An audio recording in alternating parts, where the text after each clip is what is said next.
bienvenue à nouveau sur ma chaîne. Aujourd'hui, on se retrouve pour une nouvelle vidéo et on va parler de l'Université de Concordia au Canada. Si tu es intéressé par la vidéo, tu sais quoi faire. Reste connecté, regarde la vidéo du début jusqu'à la fin pour ne rien manquer. Et surtout, si tu es nouveau, si tu es nouvelle, n'oublie pas de t'abonner. C'est très important de soutenir la chaîne. Donc, ce que tu dois savoir, c'est que l'Université de Concordia se retrouve au Canada, donc est au Canada, et elle est située à Montréal, c'est-à-dire dans la province du Québec. Et d'ailleurs, la ville de Montréal en fait a été élue la meilleure ville étudiante, car elle recueille des étudiants internationaux provenant de plus de 150 pays dans le monde. Ça, c'est pas cool ça là. Hein? Donc, quand on vient au niveau de l'Université de Concordia, on est sûr qu'on ne sera pas seul, qu'on va probablement retrouver des personnes de notre culture. Et donc, en gros, ça brise la solitude. Et de sur quoi ils accueillent des étudiants provenant de plus de 150 pays dans le monde. Ça, c'est très. Donc, quand on va au niveau des campus, sachez que l'Université de Concordia, là, elle est scindée en deux campus. Vous avez le premier campus qui est le campus Saint-Georges-William. Lui, il est plus situé au niveau du centre-ville de Montréal. Et le campus Loyola qui est situé dans le quartier résidentiel de Notre-Dame-de-Grâce et à Montréal également.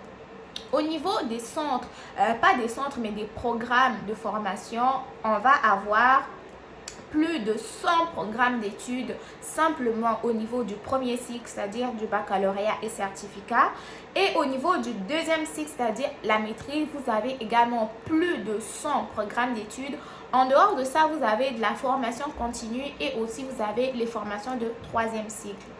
Les exemples de programmes que vous pouvez retrouver, vous avez des programmes de génie, programmes de communication, les programmes en informatique.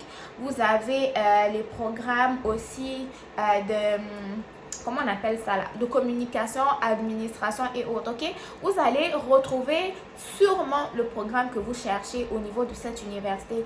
Et ne vous en faites pas, une fois de plus, je vais vous mettre leur lien officiel sous la vidéo, ok? Ce que vous devez savoir aussi au niveau de la reconnaissance de cette université, je vais commencer à le souligner dans les futures vidéos aussi, c'est que l'Université de Concordia est parmi les meilleures universités canadiennes de moins de 50 ans et ça a été élu en 2019. Ensuite de ça, elle est parmi les 500 meilleures universités au monde.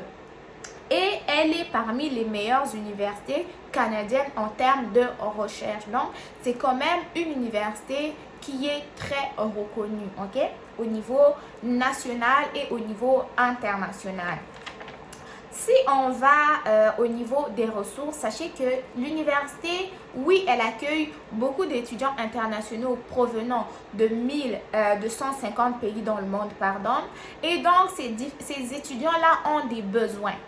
C'est pour cela qu'au niveau de l'Université de Concordia, il y a ce qu'on appelle un bureau des étudiants internationaux qui est là en fait pour répondre aux besoins des étudiants étrangers, non seulement en termes d'information, répondre aux questions, mais aussi dans d'autres besoins que vous pourrez avoir. Donc, c'est très important, si jamais vous êtes intéressé à aller dans cette université, une fois que vous êtes là, essayez d'aller trouver où se trouve ce bureau. Il pourrait aussi vous aider à comprendre certaines choses qui sont reliées à l'immigration, au programme d'études, à l'installation, au fonctionnement de la ville, à trouver les ressources nécessaires, que ce soit les ressources d'aide d'étudiants étrangers qui sont à l'extérieur de l'université et ainsi de suite, ok? Donc, ils offrent quand même des services qui sont jugés importants pour les étudiants internationaux. Ensuite de ça, si on va au niveau de l'admission, ok? Là, nous avons situé un peu l'université, présenté un peu les programmes. Au niveau de l'admission, sachez que cette université-là a des exigences selon le pays de prévenance. Donc, vous ne pouvez pas avoir les mêmes critères qu'un étudiant qui vient de l'Algérie, par exemple, avec un étudiant qui vient du Vietnam, vous ne pouvez pas avoir les mêmes critères. Donc, si je prends un exemple, là, je me suis plus basée au niveau de l'Afrique. Si tu proviens de l'Algérie, pour pouvoir soumettre une demande d'admission, tu dois avoir au moins un baccalauréat d'enseignement secondaire. Si tu viens du Bénin, avoir un baccalauréat aussi. Burkina Faso, ils te font un baccalauréat. Quand je dis baccalauréat, là, ça veut dire qu'ils n'ont pas spécifié si c'est enseignement général ou technique. Ils ont simplement dit baccalauréat. Mais en tenant compte du programme d'études que tu veux faire, ils vont regarder. Si c'est un programme technique, il pourrait que tu aies quand même certaines bases en formation technique, quoi. Si tu viens du Cameroun, il te faut un baccalauréat francophone ou Cameroun GCE à level si tu as eu une formation en anglais, c'est-à-dire si tu viens du Cameroun anglophone. Si tu proviens du Tchad, il te faut également un baccalauréat. Côte d'Ivoire, baccalauréat. Mali, baccalauréat. Si tu viens de l'île Maurice, ils te font un baccalauréat. Si tu viens du Maroc, ils te font un baccalauréat. Du Sénégal, baccalauréat. Tunisie, baccalauréat, etc., etc., etc. Je ne vais pas citer tous les pays, il y en a plus de 150 pays dans le monde, mais je m'arrête là, ça c'est juste pour vous donner une petite idée, quoi. Ça c'est la condition première lors de l'admission. En dehors de ça, il s'ajoute des exigences qui sont reliées au programme. Oui, tu as respecté la condition numéro 1 qui était d'avoir un baccalauréat. Maintenant, si tu vas au niveau du programme, par exemple, programme de sciences infirmières, il pourrait te demander que tu aies des prérequis, soit en chimie, en biologie, en je sais pas quoi, en français, quelque chose de ce genre-là. Donc, chaque programme aussi pourra avoir certaines exigences, mais en termes de formation, ok, ou de connaissances ou de prérequis. Ensuite de ça, il y a des exigences qui vont être linguistiques. Donc, il y a certaines conditions. Si tu choisis, au niveau de l'Université de Concordia, il y a la plupart des formations qui sont en anglais. Et il y en a qui sont en français. Mais si ton programme d'études est offert en anglais, il faut que tu fasses un test de langue. C'est là l'exigence linguistique.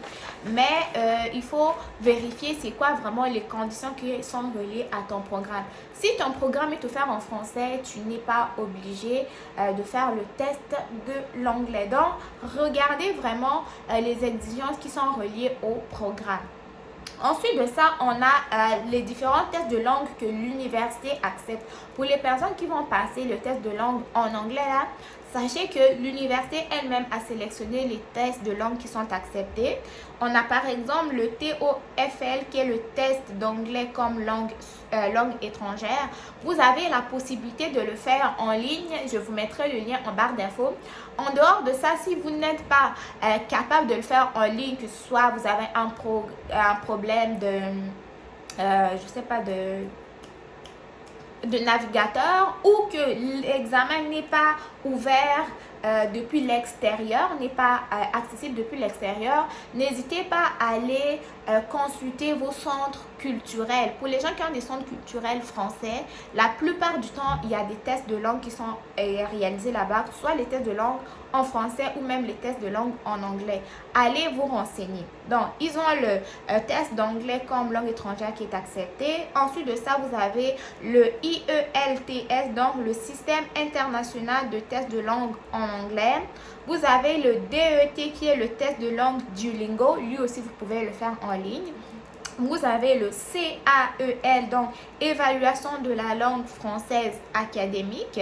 Vous avez le PIE académique qui est le test de langue anglais Pearson. Ok, ça ce sont vos tests de langue que vous pouvez faire. Donc, ce que vous devez savoir, c'est que lorsque vous avez rempli tous les critères d'admission, mais que le test de langue n'est pas encore admissible, vous pouvez obtenir ce qu'on appelle une admission conditionnelle. Donc, conditionnelle dans le sens où il vous manque le test de langue.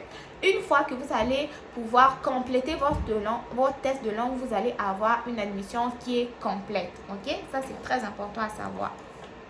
Maintenant, on va parler de l'estimation des frais de scolarité. Ok, ça c'est une estimation qui est fictive une fois de plus, puis elle a été proposée par l'Université de Concordia elle-même. Donc, ce n'est pas moi qui l'ai inventée, ok?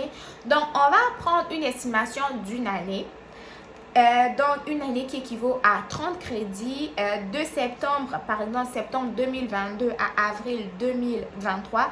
Donc, en gros, à l'intérieur, nous avons deux sessions, soit la session d'automne 2022 et la session d'hiver 2022. Et si nous prenons un exemple de la formation en génie informatique, elle est évaluée à... Non, elle est comprise entre 25 125 à 29 607 dollars. Ça, c'est les coûts de cette formation-là pour un an. Donc, deux sessions de 30 crédits. Et là, nous n'avons pas pris en considération les frais afférents, donc logement, nourriture et autres. Maintenant, si on va au niveau des bourses d'études, des bourses d'admission, les bourses d'exemption de frais de scolarité, il en existe. Et ils sont offerts également chaque année pour des étudiants internationaux. Vous pouvez bénéficier de plusieurs types de programmes et c'est une bourse par personne. Vous ne pouvez pas avoir 2 ou 3 bourses en même temps d'une seule université. Donc, les différents exemptions de frais de scolarité, ils sont offerts à ces personnes-là que je vais citer. Premièrement, si vous êtes diplomate, consulaire, fonctionnaire d'un pays étranger, vous pourrez bénéficier d'une bourse d'exemption de frais de scolarité de l'Université de Concordia. Ensuite de ça, si vous êtes un conjoint ou enfant non marié d'un diplomate, d'un consulaire et autres, vous pouvez aussi bénéficier d'une bourse d'exemption de frais de scolarité.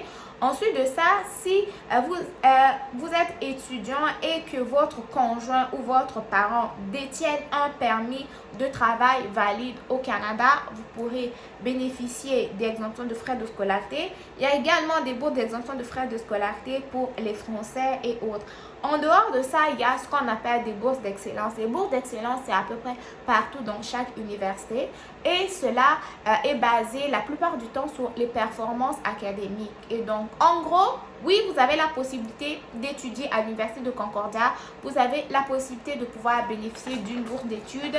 Et vous avez également la possibilité de rencontrer des étudiants internationaux provenant de plus de 150 pays dans le monde. Donc, en gros, c'était ma petite vidéo sur l'Université de Concordia. Si elle vous a plu, n'hésitez pas à me le dire dans les commentaires. Si je voulais résumer, je dirais que c'est une université qui se retrouve au niveau du Québec.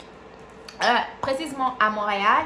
Elle offre plus de 100 programmes d'études au premier cycle, plus de 100 programmes d'études au niveau du second cycle. Il y a beaucoup comment je pourrais dire, beaucoup d'étudiants, donc vous n'allez pas vous retrouver seul si vous êtes, vous avez, je sais pas, si vous vous questionnez au niveau de la vie étudiante, il y a un bureau qui est là pour aider les étudiants internationaux et aussi ça vous donne quand même la possibilité de pouvoir bénéficier des bourses d'exemption de frais de scolarité.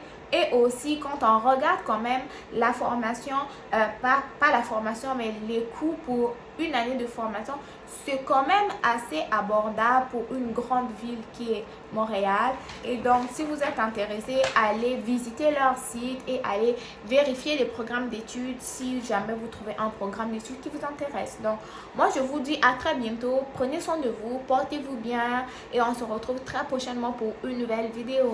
Bye bye!